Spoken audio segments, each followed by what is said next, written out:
복된 주일, 주의 전에 오신 우리 모든 성도님들 환영하고 축복합니다. 지금 전염병이 돌고 있어서 불안하고 또 여러 가지 걱정되는 일이 많은데 하나님이 주시는 믿음으로 이 자리에 오셔서 또 주께서 함께 하실 때 우리 성도들 건강으로 지켜주시고 평강으로 채워주실 줄 믿습니다. 오늘 또 몸이 안 좋으셔서 인터넷으로 예배드리시는 분들에게도 같은 은혜와 평강이 함께 하시기를 기도합니다. 오늘은 베드로 전서 1장에 있는 말씀을 통해서 AI, 인공지능 시대의 믿음이라는 제목으로 함께 말씀의 은혜 나누도록 하겠습니다. 우리 주중에 서울로회에서 담임 목사 수련회 LTC가 있었는데요. 잘 다녀왔습니다. 이번 수련회의 주제는 인공지능 AI 시대와 목회라는 그런 주제였습니다. 그래서 제가 컨퍼런스, 세미나에서 많은 영감을 받고 오늘 말씀을 전하게 되었습니다. 그럼 컴퓨터가 하는 일, 이제 인간이 하는 일 정도가 아니라 인간의 수준을 뛰어넘고 있지요. 그래서 인간을 능가하는 지적 능력을 갖게 되는 시대입니다. 2016년 3월로 기억을 하는데 여러분 우리 바둑 천재라고 하는 이세돌 국수와 우리 알파고의 대결을 기억하십니까? 저는 바둑에는 문외한인데 이 바둑은 수가 워낙 많잖아요. 그래서 이 바둑은 컴퓨터가 할 수 있는 영역이 아니다라고 이렇게 오랫동안 믿어왔습니다. 그런데 여러분 그 결과는 어땠죠? 예상을 깨고 알파고가 우리 이세돌 구단을 이기고 말았죠. 얼마나 많은 충격을 받았는지 모릅니다. 인간의 패배했기 때문이죠. 이 자리에 어르신들 많이 앉아 계신데 우리 예배 중에 가끔 이 휴대폰 소리가 울리는 것을 보게 돼요. 그리고 우리 어르신들이 얼마나 당황하시는지 몰라요. 그죠? 어떻게 할 줄을 몰라가지고 그래서 막 이렇게 당황하시는 것을 보게 되는데 우리 어르신들 살던 시대에는 휴대폰이라는 물건 자체가 있지 않았잖아요. 그래서 우리가 익숙하지 않은데 예전에 학교 다닐 때 우리 교과서에서 1차 산업혁명 이런 거 배웠습니다. 1차 산업혁명은 뭐라고 배웠죠? 우리 증기기관의 발견으로 증기선, 증기기관차가 발명이 됐다라는 거죠. 2차 산업혁명은 이 전기가 발명하고 내연기관의 발명으로 자동차가 출현하는 그런 시대입니다. 3차 산업혁명이 바로 인터넷, 컴퓨터의 시대이죠. 이제 인터넷과 컴퓨터로 온 세계가 하나로 연결되어 있는 이런 시대에 살고 있습니다. 사실 여기까지만도 쫓아가기 벅찬데 지금 벌써 4차 산업혁명 시대가 되었다라고 합니다. 4차 산업혁명 시대 인공지능으로 모든 물건의 생산, 판매, 유통, 소비까지 다 인간이 예전에 하던 거를 인공지능이 알아서 척척 해주는 시대에 우리가 살아가고 있다라는 겁니다.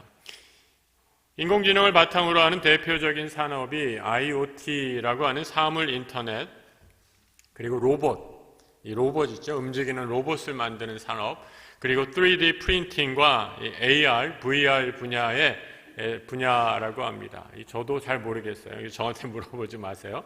아무튼 이런 이름만 들어도 잘 모르겠는 그런 여러 가지 첨단 산업이 발달하고 있습니다. 그래서 제가 이번에 강의를 들으면서 4차 산업혁명, AI, 인공지능 이런 걸 들으면서 제 나름대로 좀 회개한 것이 있어요. 뭘 회개했느냐? 이 예배 시간에 이 벨 소리 나면 그거 좀 미리 좀 끄고 오시지 라는 생각이 들어서 좀 불편한 마음이 들었는데 회개했어요. 뭘 회개했냐? 저도 모르는 게 많더라고요.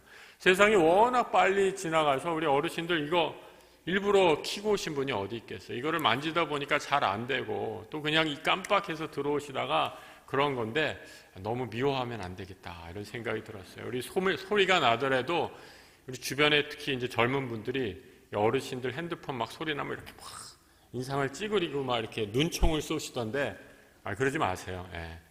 여러분들 곧 있어 나이가 들면 이제 우리가 알지 못하는 새로운 기계가 나오면 똑같은 처지가 될 줄도 모릅니다.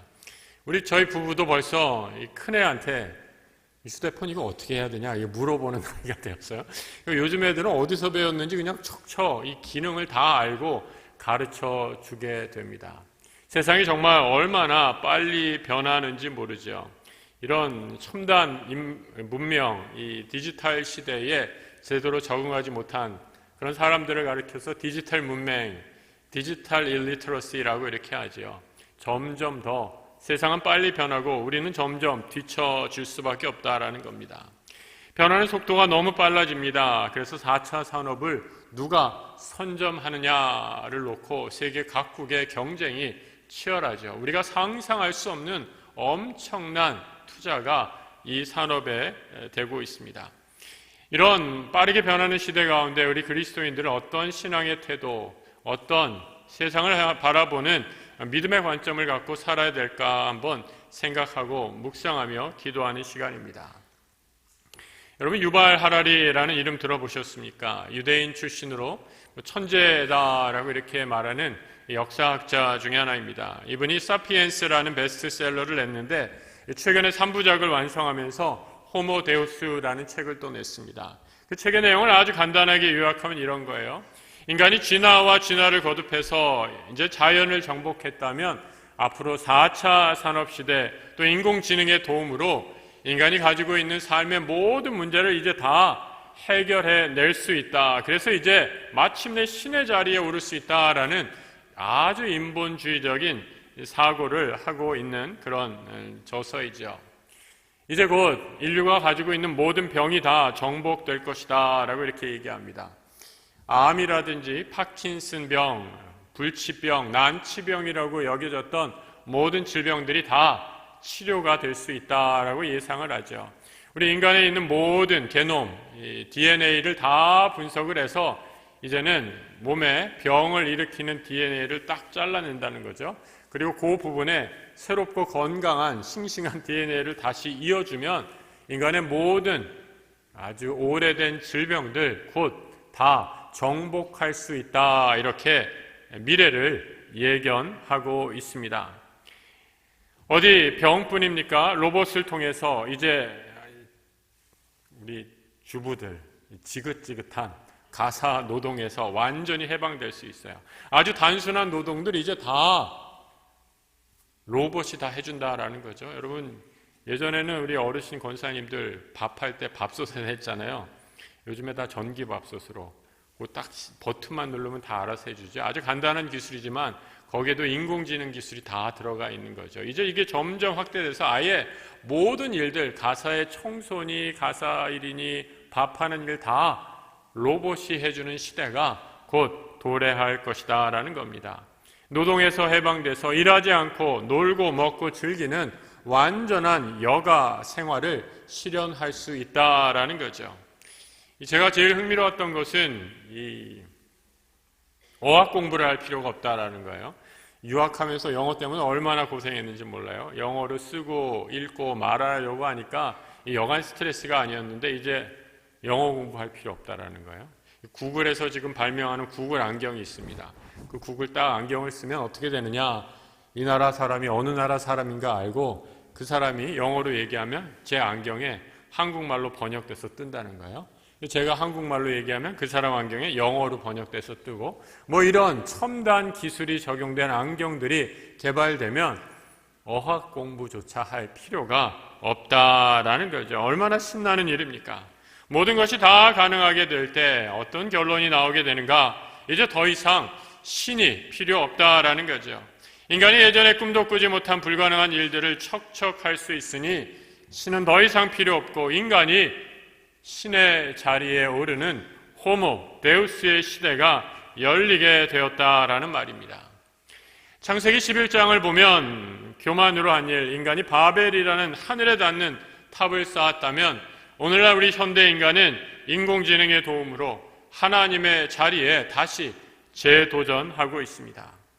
성경에서 완전한 인간이면서 완전한 하나님이신 분, 이 땅에 오신 예수 그리스도 딱 한 분뿐인데 이제 4차 혁명 인공지능으로 인간이 그 신의 자리를 대신 앉으려 하고 있습니다.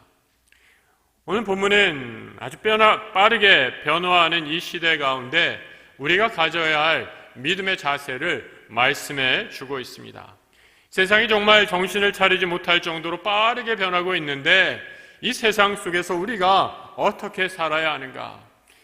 베드로 사도가 이 편지를 쓸 때 교회 공동체가 그리스도인이라는 것으로 흩어져 있는 교회들이 얼마나 많은 핍박을 받고 있었는지 모릅니다. 1장 1절에 이렇게 말하고 있죠. 흩어진 나그네에게 내가 편지를 보낸다 하면서 베드로는 너희들 이 편지를 받는 성도들의 정체성, 내가 누구인지 그 정체성을 1장 2절에 이렇게 말씀해 주고 있죠. 같이 한번 읽어봅니다. 곧 하나님 아버지의 미리 하심을 따라 성령이 거룩하게 하심으로 순종함과 예수 그리스도의 피뿌림을 얻기 위하여 택하심을 받은 자들에게 편지한다.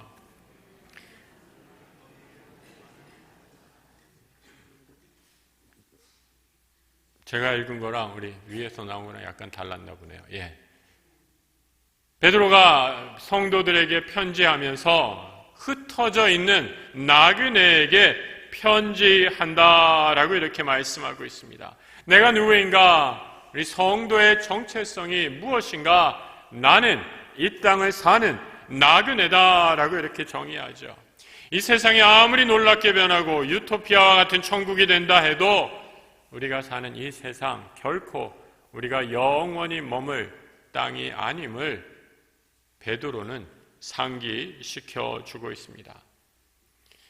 저희 가정에 우리 장모님이 암투병 중에 계십니다. 많이 건강 회복하시고 건강 유지하고 계신데 한참 그 항암하실 때 이런 말씀하시더라고요. 나는 오늘 죽어도 아무런 여한이 없다. 죽으면 천국 가서 좋고 죽으면 우리 남편 만나게 돼서 참 감사한데 죽음이 두렵지 않다. 감사하다. 오늘 죽어도 여한이 없다. 그러니 내가 죽어도 너무 슬퍼하지 말아라. 이렇게 간증하시는 것을 들었습니다. 여러분 지금 전염병이 돌아서 얼마나 지금 마음에 불안함이 많이 있습니까? 실제로 바이러스 감기의 하나인데 아직 우리에게 밝혀지지 않은 감기 종류라서 그 심리적인 불안감이 더 큰 것 같습니다. 우리 예배에 나오신 우리 분들에게 제가 좀 도전적인 질문 해보겠습니다. 여러분 오늘 내가 이 자리에서 죽는다면 여러분 그렇다 할지라도 천국에 갈 믿음의 확신이 있으십니까? 여러분 이 믿음으로 살아가라고 베드로는 흩어져 있는 많은 성도들, 너희들은 천국 백성된 나그네임을 잊지 말라고 편지하고 있습니다. 여러분 우리가 천국 백성으로 살아야 되는데 너무나 이 세상에 얽매여 있는 것 아닙니까? 최근에 한 재미있는 설문조사가 있었습니다. 많은 분들에게 이런 질문을 했어요. 여행 갈 때, 특별히 해외여행 갈 때, 해외여행입니다. 꼭 필요한 것이 무엇입니까? 이렇게 물었어요. 여러분 해외여행 갈 때입니다. 꼭 필요한 게 무엇이에요? 여러분 한번 답해 보세요. 해외여행 갈 때 필요한 거 1번 여권이죠. 다 여권이라고 생각하시는데 설문조사에서 1위가 뭐가 나왔는지 아십니까? 핸드폰이 나왔어요. 핸드폰. 여권은 기본이고 핸드폰 꼭 갖고 가겠다라는 거죠. 핸드폰 없으면 잠시라도 없으면 불안하니 핸드폰을 어디든지 꼭 들고 가야 한다. 우리 현대인의 핸드폰 의존 그런 성향을 보여주죠. 제가 사진 한번 준비하는 한번 보시죠.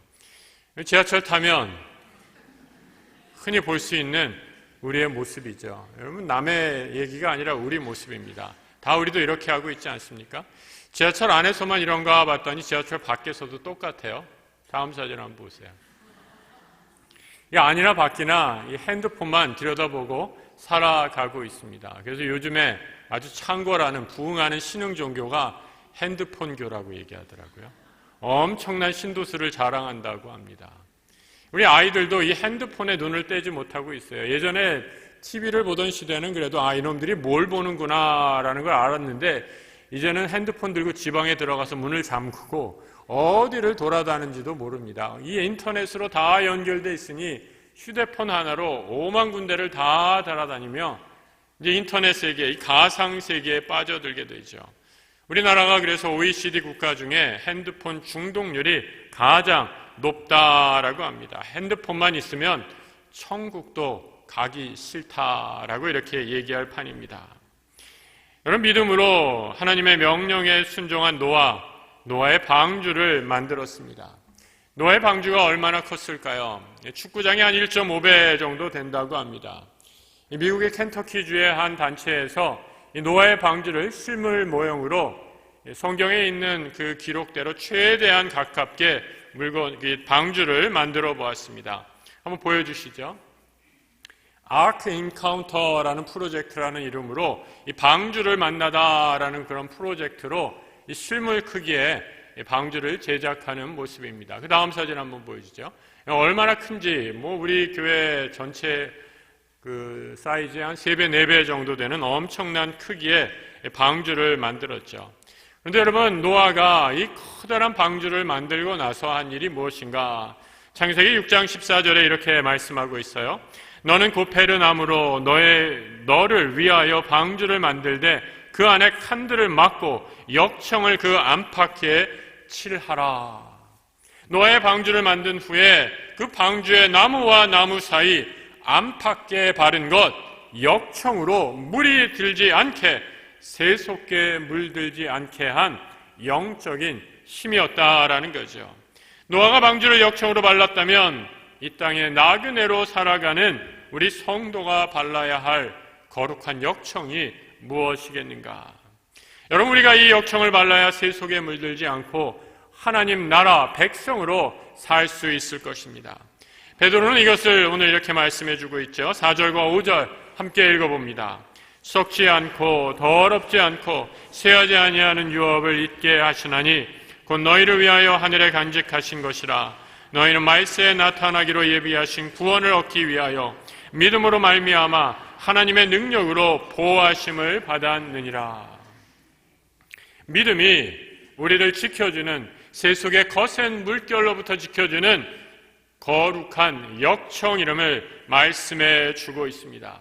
구체적으로 어떠한 믿음인가? 이 세상의 모든 것은 다 썩어버리고 더럽혀지고 쇠해버리는 것입니다. 하지만 믿음은 썩지 아니하고 더럽지 아니하고 쇠하지 않는, 특별히 부활을 향한 소망의 믿음을 가르치고 있습니다.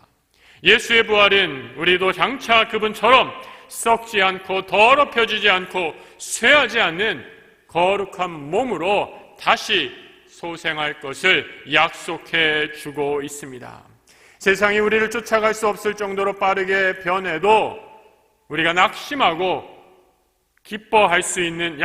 않고 기뻐할 수 있는 이유는 무엇인가? 바로 나그네로 살아가는 우리 한 사람 한 사람이 부활의 소망을 지니고 이 땅을 살아가기 때문이죠. 이 부활의 소망에 관한 믿음이야말로 우리를 세속으로부터 지키는 영적인 힘입니다. 부활의 소망은 우리의 시선이 이 땅에 머물지 않도록 영원한 하늘로 인도해 주지요. 부활의 소망은 세상의 쾌락에 만족하려는 유혹을 이기는 힘입니다. 우리 모든 성도가 부활의 소망으로 세상의 모든 유혹을 이겨내고 거룩한 하나님 나라의 백성으로 살아가시길 우리 주님의 이름으로 축복합니다. 이 땅의 나그네인 천국 백성이 천국 소망을 지니며 믿음의 길을 걸어갈 때 꼭 경험하게 되는 것이 있습니다. 그것은 바로 시련과 시험이지요. 당연히 나그네로 살아가면 고생할 수밖에 없습니다. 여러분, 여행 계획하고 계십니까? 여행을 떠나면 어느 때가 제일 좋은가요? 저는 여행을 떠날 때 여행 떠나기 직전에 그 설레임이 제일 좋더라고요. 그래서 막상 이제 여행을 떠나면 하루, 이틀, 3일이 지나면 무슨 생각이 듭니까? 빨리 집에 가고 싶다. 집 생각 나지 않으세요? 집 떠나면 고생입니다. 나그네로 살아가는 우리 인생들, 우리가 이 세상이 아무리 좋다고 해도 이 세상은 결코 우리의 영원한 종착점이 될 수 없습니다. 나그네로 이 땅을 살아갈 때 우리가 당연히 만나게 되는 것, 고난과 시험, 시련이다라고 얘기하죠. 6장 7절을 같이 한번 읽어봅니다. 그러므로 너희가 이제 여러 가지 시험으로 말미암아 잠깐 근심하지 되지 않을 수 없으나 오히려 크게 기뻐하는도다. 너희 믿음의 확실함은 불로 연단하여도 없어질 금보다 더 귀하여 예수 그리스도께서 나타나실 때에 칭찬과 영광과 존귀를 얻게 할 것이니라. 성경은 우리를 여러 가지 근심에 처하게 되었다라고 말씀합니다. 여러 가지 시험으로 말미암아 근심하지 않을 수 없는 것, 우리의 삶의 형편이죠. 인공지능 시대, 여러분들이 경험하는, 우리 현대인들이 경험하는 근심, 걱정, 시험, 가장 큰 것 중에 하나가 무엇일까 한번 생각해 보았습니다. 저는 외로움과 고독이지 않나 생각합니다. 오늘날 현대인들은 컴퓨터와 핸드폰으로 전 세계 누구와도 다 교류할 수 있습니다. 그런데 역설적으로 점점 더 고독하고 외로워집니다.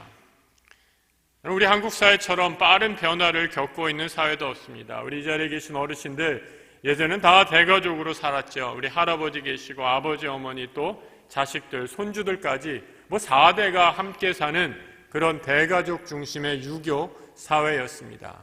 그런데 최근 몇십 년 동안에 얼마나 우리 사회가 빨리 변했는가. 한 통계 자료가 있는데요. 2015년에 나온 통계 자료입니다. 우리나라 가구 형태를 쭉 분석해 보니까 그 가구 형태 중에 제일 많은 가구 형태가 1인 가구 형태였습니다. 혼자 1인 독립한 가구 세대수가 무려 전체의 27%로 제일 많았다라는 거죠. 5인으로 구성된 가구수, 그러니까 5인이면은 엄마, 아빠, 자식들, 그리고 자식 둘이라고 그러면 4명이죠. 거기에 또 할아버지나 할머니 중에 한 분 같이 사는 5인으로 사는 가구의 수가 전체 가구 수에 여러분 얼마나 될 것 같으세요? 8%밖에 되지 않았습니다. 이제 같이 모여서 사는 것 거의 드물어졌다라는 거죠. 우리 부모님들 이제 자녀들이랑 나랑 같이 살래? 라고 얘기하면 자녀들이 뭐라고 얘기할지 모릅니다. 나 싫어요. 나 혼자 살래요. 이런 시대가 되었다라는 거죠. 혼자 사는 사람들이 많아지면서 여러분 어르신들 은행에 가시면 꼭 통장 들고 그 창구에 기다렸다가 이렇게 업무 보지 않습니까? 이제는 다 핸드폰으로 인터넷 뱅킹으로 모든 업무를 처리하는 시대이지요. 예전에 짜장면 하나 배달할 때도 짜장면 집에 전화해서 어디로 우리 또리네로 하나 갖다 주세요 이렇게 주문하지 않았습니까? 이제는 집에서 앱으로 다 손가락으로 주문하는 시대입니다. 집 밖에 나가지 않아도 먹는 것, 입는 것, 의식주가 다 해결되는 세상에서 현대인들이 느끼는 감정, 바로 고독과 외로움이다라는 거죠. MIT 심리학 교수인 셸리 터클이라는 교수는 이런 외로움을 가리켜서 사이버 고독이다라고 이렇게 불렀습니다. 점점 더 편해지고 점점 더 풍요를 누리고 있지만 사람들은 역설적으로 이런 풍요함과 편리함 가운데 내면의 깊은 고독과 외로움을 경험한다라는 거죠.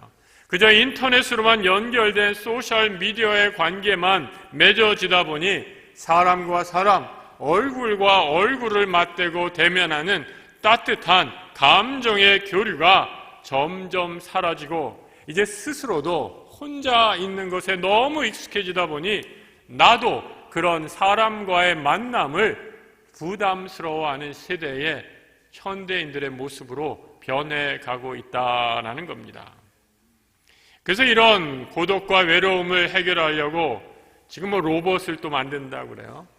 인간의 감정을 교류하는 그런 최대한 대화가 가능한 로봇을 만들려고 얼마나 많은 노력들과 연구들을 하는지 모르겠습니다. 영화에서 보는 것처럼 인간과 너무 똑같아서 거의 구분이 안 될 정도의 모습을 하고 있다 할지라도 여러분 그 로봇이 얼마만큼 인간의 외로움을 달래줄지는 여전히 의문이죠. 오늘날 우리 현대인들이 경험하는 고독, 이 단절의 위험을 극복하는 길, 가장 좋은 길, 건강한 공동체를 만드는 일입니다. 저는 우리말 가운데 참 좋은 단어가 하나 있습니다. 바로 식구, 먹을 식자인가요? 그래서 입구를 쓰는 거죠. 같이 밥 먹는 그런 단어이죠. 같이 밥을 먹는다라는 단어입니다. 우리 전통이 단어 속에 그대로 녹아있는 말이죠. 한 식구라는 말, 한 밥상에서 함께 온기를 나누며 함께 교제하는 공동체라는 거죠. 교회의 공동체가 어떤 곳인가 생각해 봅니다. 바로 혼자 고독해하고 외로워하는 영혼을 위한 밥상 공동체, 영혼의 한 식구가 바로 교회이지 않겠습니까?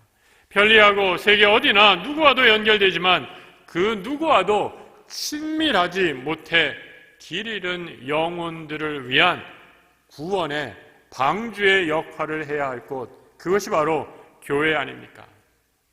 베드로는 환난과 고난을 당한 성도들, 그 성도들에게 편지하고 있습니다. 엄청난 박해와 외부의 도전 앞에 베드로가 권면했던 것이 무엇입니까? 먼저 우리가 사는 이 세상, 내가 영원히 머물러야 할 그곳이 아니라 우리는 이 땅에 잠시 머물다 가는 나그네라는 사실을 잊어서는 안 된다라는 거죠. 우리가 나그네임을 잊지 않을 때 우리의 눈이 이 땅에 머물지 않고 저 영원한 하늘나라를 향하게 될 것입니다. 그리고 모든 핍박과 환난, 고난 중에 성도들에게 닥친 시험과 여러 가지 시련을 부활의 소망으로 넉넉히 이겨낼 줄 믿습니다. 그 옛날 베드로가 많은 흩어진 나그네와 같은 믿음의 백성들에게 권면했던 이 믿음의 자세가 오늘날 인공지능 시대를 사랑하는 우리 모든 성도들에게도 동일하게 믿음의 모습으로 꽃피우기를 우리 주님의 이름으로 축복합니다. 함께 기도하겠습니다. 주님, 무섭고 빠르게 변화하는 세상 속에서 늘 한결같으시고 회전하는 그림자도 없으신 여호와 하나님만 의지하고 살아가게 하여 주옵소서.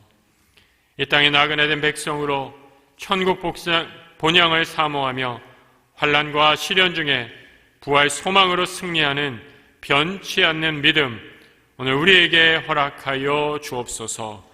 우리 주 예수 그리스도의 이름으로 기도드립니다. 아멘.